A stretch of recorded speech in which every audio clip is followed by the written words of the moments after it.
And life is cyclical and coaching is cyclical in this sense.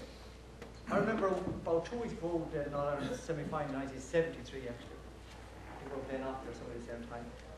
And it was on a Thursday evening, 10 days, whatever it is, before we played the final. And I remember the manager there's no such thing as a coach that time. And there wasn't really a manager either. But a guy by the name of Tobin, some of you remember and some of you might not, a guy by the name of Tobin pulled myself and Tom Lockman together. Tom would have been playing left half forward, and I would have been left back forward. He pulled us together and he said, what you don't know, he says, for the next 5 minutes, he says, sit down and have a chat and try to figure things out as to how you want to play.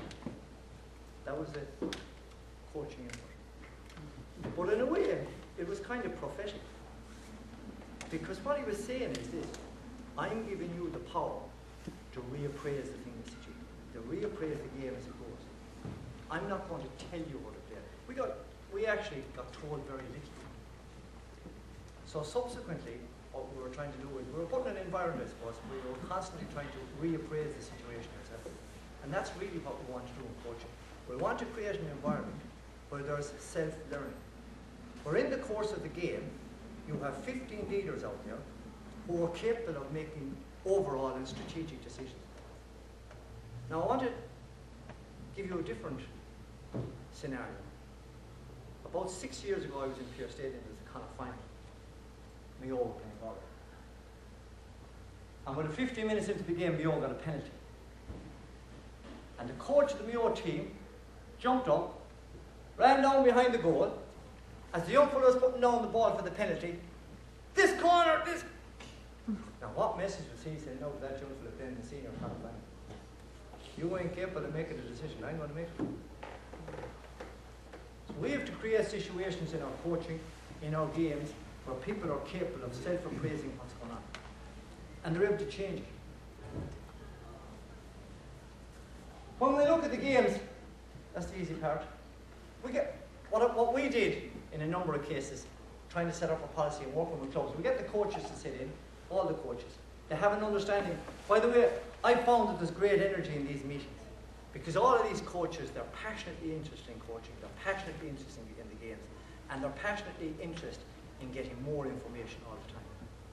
But they have tremendous experience. If I was to take a number of people over here and sit you down, and what I'll do in a minute, and say to you, right, I want you to create a batch of games that's going to be relevant to the development of your young player, that's going to work on this skill in a game situation.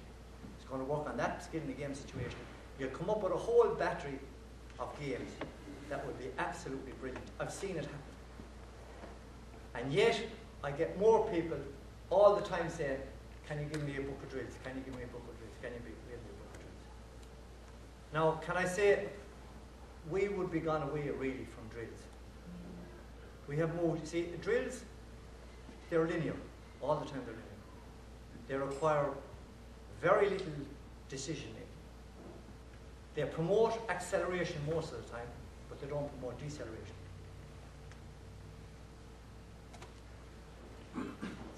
Our game, it's dynamic. And it's very, very unpredictable. You do not have the same situation exactly reoccurring in our game. It's constantly changing and constantly evolving. And what you really want to develop in your player is an awareness and a level of concentration. That's what you're trying to do. So your games, I would call your modified games or your mini games, should be promoting that, should be replicating that, should be simulating the game situation all the time. Because skills are best developed in a game situation.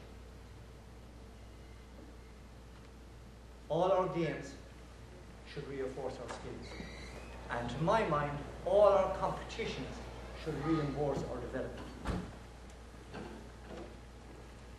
These are the kind of games I think that you will come up with. These are just simple games. All I have here is for our kids 4 goals. 5 meters back, 5 meters back, 5 meters, 5 meters, and 1 player in the center.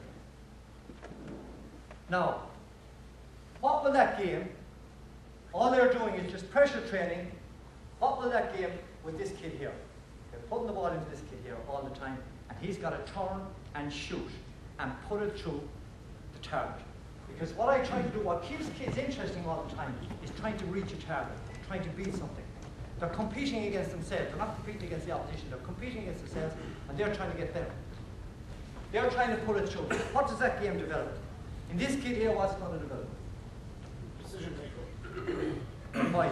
Because he has to pick a set of goals immediately. Right. Put them over the bar. Okay. Anything else? Score, shoot, concentration. Yeah, exactly. His concentration, his kicking, or his shooting. His punt kick, or his jab from the right, or his jab from the left. If I was to make that a little bit harder, what would I do? Put a man on. Sorry? Put a man on. Not yet. I wouldn't move to that stage yet. Clap. The distance. I change the distance, or I might say, I want this guy to kick the ball to the furthest target. So they're playing the ball. You can't kick the ball back to the same person. They start to play the ball to this side. So now he's learning awareness. Where exactly he is on the field relative to the goalpost. We always tell that to our forwards in particular. You should never ever have to look at where the target is. You should know exactly where you are. The target is there. The target is 30 metres to my left, 35 metres to my left. Because when I'm striking at that particular moment, I got to be looking at the ball, not at the target. Because if I hit that 1/8 of this 2 centimetres off centre, it ain't going to go over the target. So I must know where the target is. So you're learning awareness. Then what you can do is exactly, as you hit the ball to the furthest possible position, you allow this player to start coming into man. So now you have from a target, from being a target practice, from being a target game, where there was absolutely no invasion whatsoever, now there's part invasion. We're learning communication skills. We're learning movement skills. We're learning anticipation when the ball is played. Quickly, anticipation, where is the ball played? And it's a pressure situation for all these guys as well. It's a very simple game, works very well with seniors. Another game I use, just a little kicking game again, 4 quadrants, and they just move. They can hand pass to one side, but they must kick pass to the other side. And again, they change it around and vary it. You allow 1 point if you gain possession and the ball drops. If you can kick the ball into full possession, 3 points.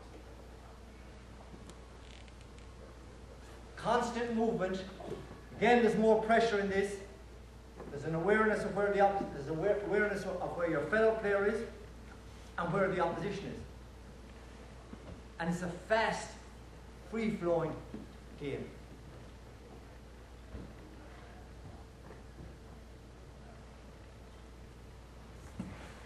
I find this a little bit more difficult, but it's a good game.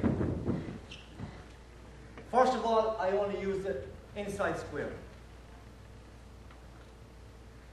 And I have back and forward, back and forward.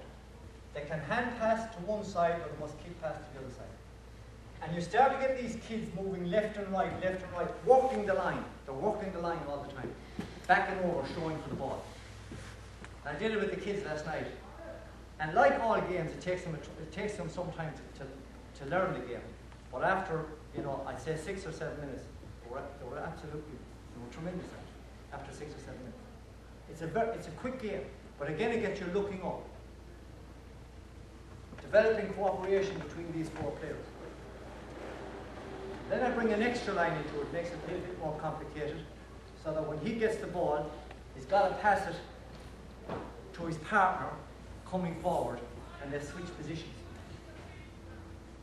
But again, you're working on kicking, anticipation, movement, communication, concentration, and of course you're working on all the other aspects.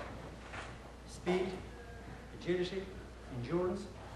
Normally play these games you can only play them, they're fairly intense, so you can play them for about a minute at a time. And I'd agree with Mickey when he said it has to be a fairly high intensity, but when it is in a high intensity, particularly, you've got to give them a bit of downtime. So you just go into a simple handling game.